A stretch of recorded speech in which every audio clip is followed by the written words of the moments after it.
वर्तमान की साइंस के अनुसार देखें तो आज का विज्ञान यह स्वीकारता है सब्सटेंस और energy can not be created nor it can be destroyed, it just transform from one stage to another stage, है ना। ऊर्जा अथवा द्रव्य को न हम पैदा कर सकते हैं न ही हम उसको नष्ट कर सकते हैं। वह एक स्टेज से दूसरी स्टेज तक बस परिवर्तित होती है। जो मैकेनिकल एनर्जी होती है वही काइनेटिक एनर्जी बन जाती है, जो इलेक्ट्रिकल एनर्जी होती है वही थर्मल एनर्जी अथवा थर्मल एनर्जी, इलेक्ट्रिक एनर्जी आपके काम में आने वाली है। सोलर एनर्जी को आप इलेक्ट्रिसिटी में कन्वर्ट कर लेते, इलेक्ट्रिसिटी से आप लाइट जनरेट कर लेते, उस लाइट से आप अंधकार दूर कर लेते।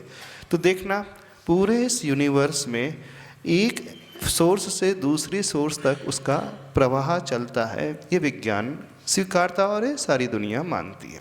ठीक इसी प्रकार जैन विज्ञान यह कहता है द्रव्य अर्थात आत्मा न कभी पैदा होती है और आत्मा कभी नष्ट न हो सकती है।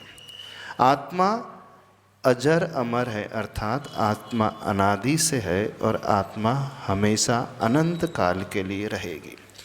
बस आत्मा जो है एक शरीर को छोड़ करके दूसरे शरीर को ग्रहण कर लेती है।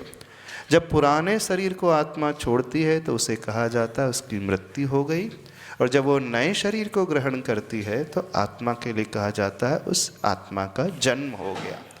तो यह है जन्म और मृत्यु का संस्कार अथवा ये चक्कर अनादिकाल से चल रहा है और ये हमेशा चलता रहता है। बशर्ते वह आत्मा जब तक परमात्मा ना बन जाए। जब किसी का अकाल में मरण हो जाता है अथवा एक्सीडेंट में मरण हो जाता है अथवा कोई सुसाइड आदि कर लेता है तो कई जगह ये धारणा है कि वो आत्मा हमेशा भटकते ही रहती है, उसे शरीर ही नहीं मिलता है। तो धारणा ये ठीक नहीं है।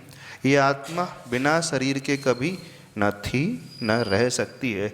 जैसे ही इसका ये पुराना शरीर छूटता है तो तुरंत उसे नया शरीर मिल ही जाता है 2-3 समय में।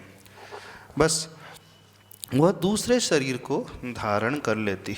अब शरीर छूटने के कई निमित्त कई कारण हो सकते हैं। उसकी नेचुरल डेथ हो सकती है, एक एक्सीडेंटल डेथ हो सकती है, अथवा वो कोई गलत कदम उठा ले तो उसका मरण हो सकता है। मरण चाहे किसी भी कारण से हो, वह मरण होने के पश्चात यह आत्मा चारों गतियों में से किसी भी गति में जाकर के नए शरीर को धारण कर लेती है। 4 गतियाँ होती है। ह्यूमन बींग को हम देखते ही हैं, मनुष्य गति हम जानते ही हैं, पशु को हम देखते हैं तिरंज गति जिसे कहा जाता है। तो 2 गति के जीव तो हमें नजर आते हैं। अब रहे 2 और गतियाँ, एक देव गति और चौथी है नरक गति। तो नरक में रहने वाले वे नारकी हमें नज़र नहीं आते।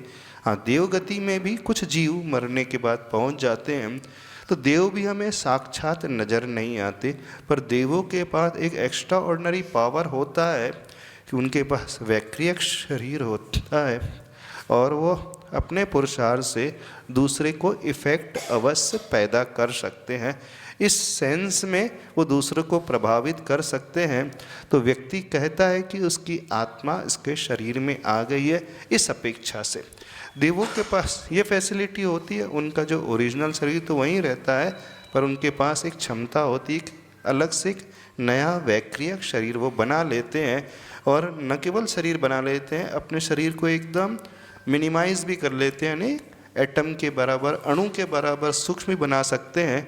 तो उस दृष्टि से वह दूसरों के शरीर में कदाचित प्रवेश कर सकते हैं अथवा उसमें इफ़ेक्ट दिखला सकते हैं। तो इसे नकारा नहीं जाता है, क्योंकि कई बार हम देखते हैं, पर ये बहुत रेयरली होता है, जिससे ये कहा जाता है वर्तमान में कि उसके शरीर में कोई दूसरे की आत्मा आ गई। तो ऐसा नहीं है, तो सब हिस्टीरिया के रोग होते हैं, मुख्यतः टेंशन डिप्रेशन के कारण अथवा नेगेटिव थॉट प्रोसेस के कारण हो जाता है, बहुत रेयरली होता है। पर इस हिसाब से अपने आप को, अपनी मानसिकता हम यदि सुधार लें तो कोई अंतर नहीं आएगा। और जो ये कहा जाता है कि किसी दैवी शक्ति उसे प्रभावित करती है, तो ये दिव्य शक्ति उन्हें प्रभावित करती हैं जो कमज़ोर विचारधारा के, कमज़ोर मानसिकता के लोग होते हैं। और जिनकी मानसिकता बड़ी मजबूत होती है, इन्हें कभी ये नेगेटिव शक्ति प्रभावित नहीं कर पाती है। इसलिए होना ये चाहिए, हम अपनी मानसिकता को बड़ी मजबूत बनाना सीखें, अच्छे से रहना सीखें, कॉन्फिडेंट रहना सीखें, तो कोई फ़र्क नहीं पड़ेगा।